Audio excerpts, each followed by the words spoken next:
how do you start your business? And what are the pitfalls to avoid? And what would, first step be and whatnot?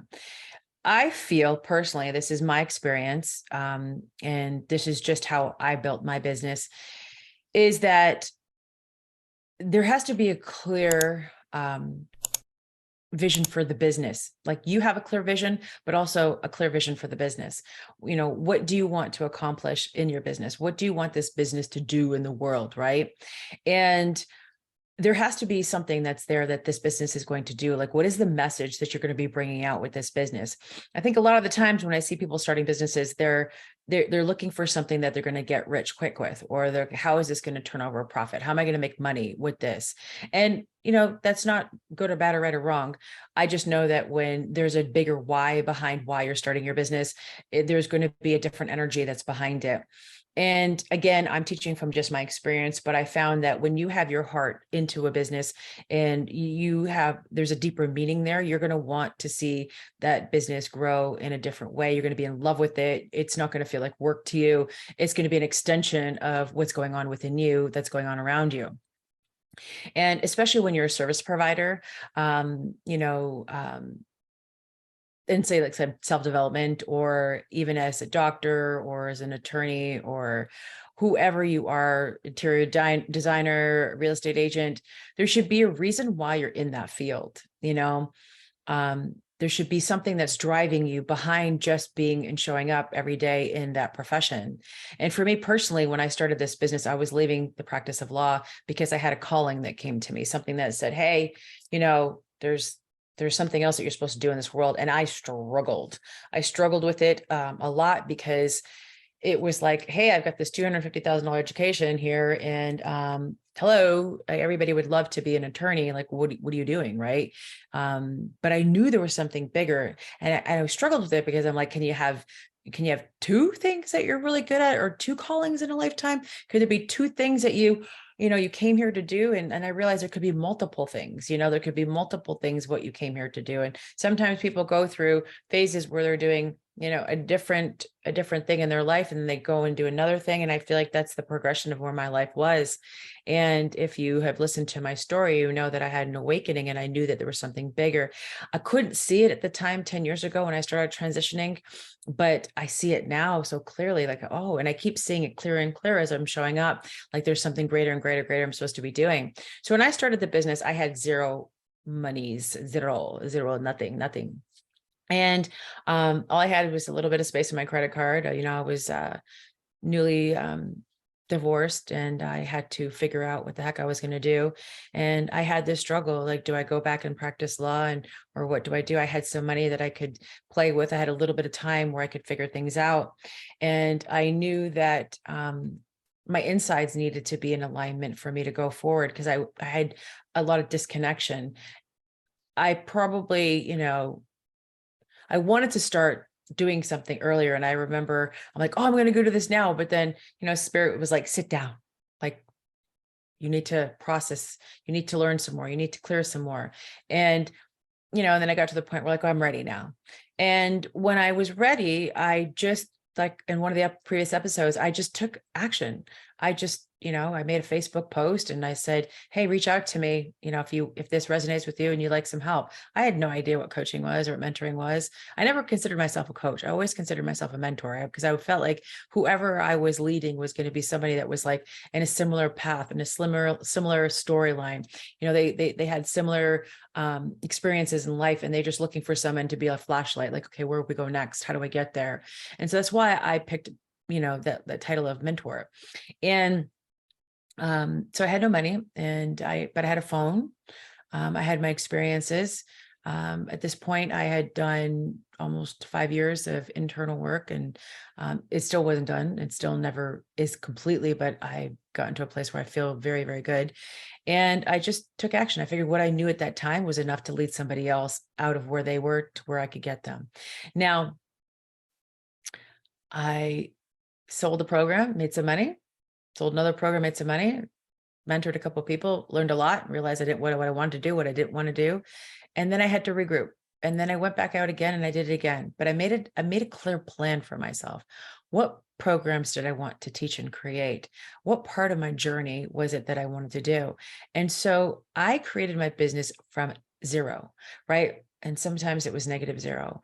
But I took that money and then I reinvested it back into myself and then in my business, maybe purchasing programs to create landing pages like ClickFunnels, or to, you know, get a membership for Canva when, the free one wasn't enough, or to start investing in certain business programs, or to start, working on my email list, with Active Campaign and different things. So I started taking that money and reinvesting back in mentors and then in business programs.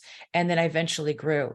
What I didn't do was I didn't put myself in a place of taking out a loan for my business. I did put things on credit cards because in my mind, this is how I justified it, that when we go to school, sometimes we do get a student loan. And I figured this was like a new type of school. I had to figure out how to figure out this online space.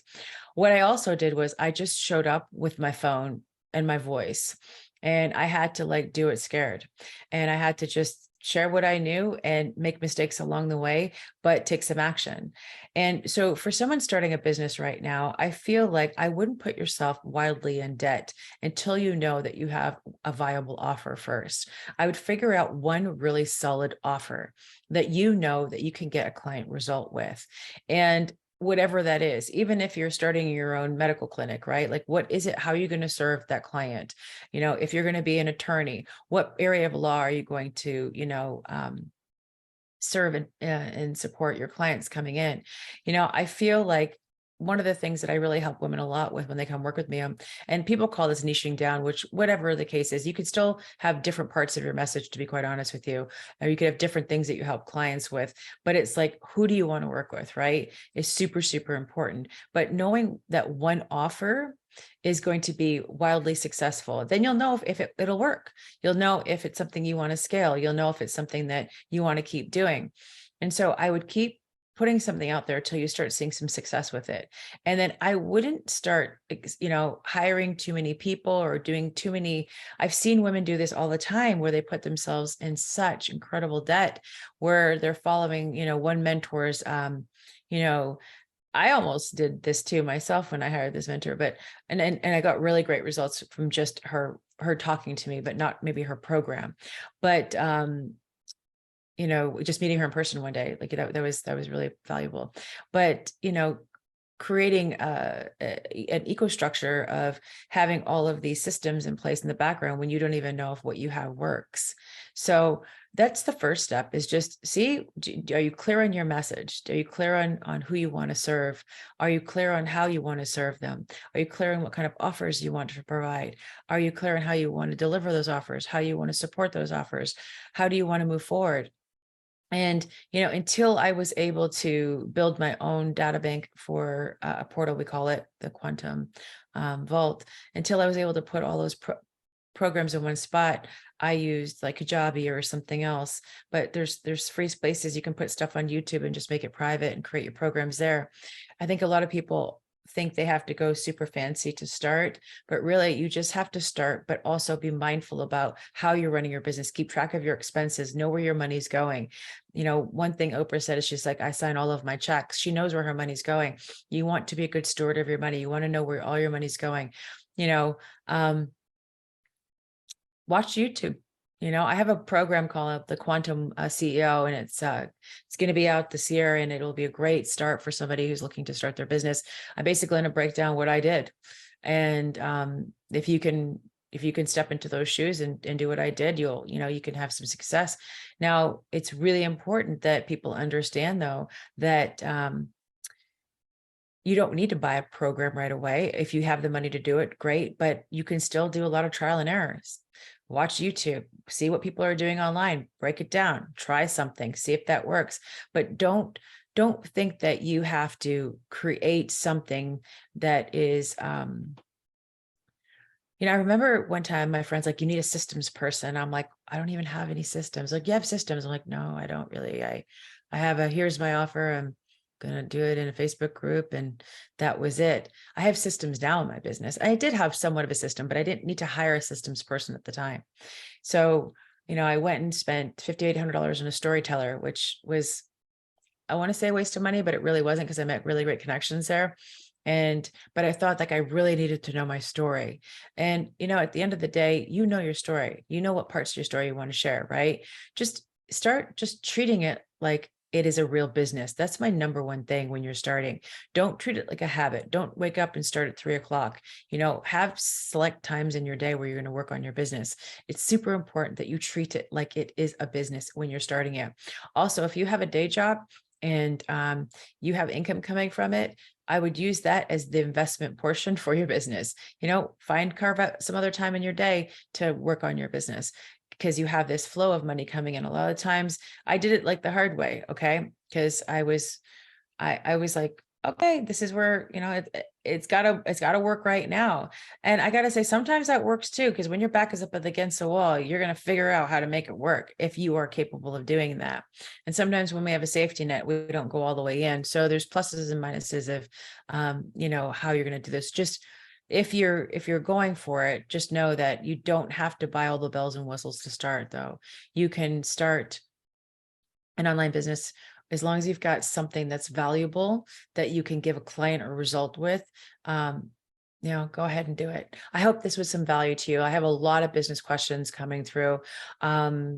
This podcast, we're going to talk about business. We're going to talk about energetics. We're going to talk about emotional mastery. We're going to talk about wealth consciousness. It is big conversations that women are going to, be having. I just know that if you have this desire to go make an impact in the world, and you want to make money doing it, it is open and available for you. And just because you see other people doing something in the field already, or you see how well they're doing it, doesn't mean that you can't come on the scene and also have a banger and also be somebody who's going to know something and show up. You see singers all the time. There's like not all the singers that are singing have sung all the songs. There's going to be new artists that are on the scene. Think about it that way. You're like a new artist on the scene. You're someone new coming in. It doesn't matter how old you are, how young you are. You're an artist coming on the scene. But just know that, be smart. If you don't have any business background, then take a business course. I highly, highly recommend that. I had a business degree. I'd run many businesses before, and I still had things to learn about running this business, but I wasn't going to let that hold me back from starting. Just be wary and mindful of what you're investing your money and time into, and who you are and what kind of debt you're putting yourself into. I personally don't believe taking out a big mortgage is the way to start a business or to hire a mentor or anything like that. I don't believe that,